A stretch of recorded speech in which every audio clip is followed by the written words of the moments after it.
Hello and welcome to another easy and delicious recipe from Diverse Dishes and Lifestyle. Today we are making one-pot cabbage and beef.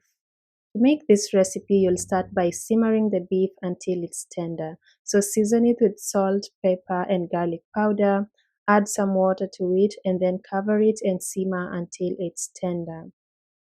As it cooks, we're going to prepare the cabbage.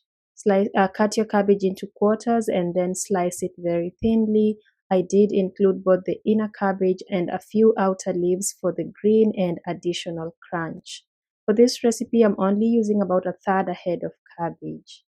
So this is the cabbage I'll be using. Set it aside. And now the beef is done cooking.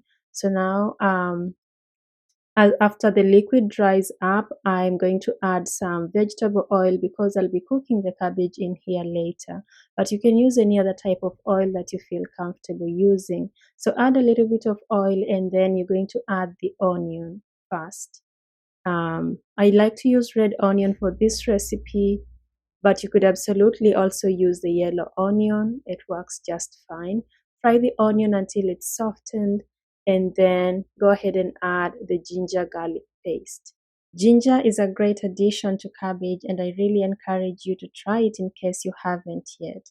So go ahead and add in the fresh ginger garlic paste and fry it until it cooks down and incorporates into the mixture, and then season with paprika, salt and beef masala.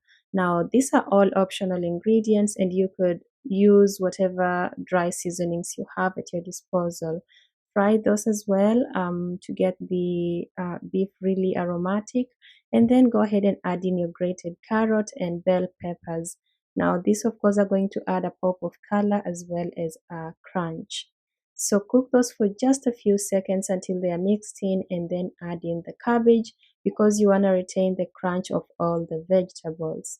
So add in the cabbage and cook it just until it's wilted, or to your level of liking, but you don't want to overcook your cabbage. And now it's ready. Maybe check for salt, adjust your seasonings accordingly and serve.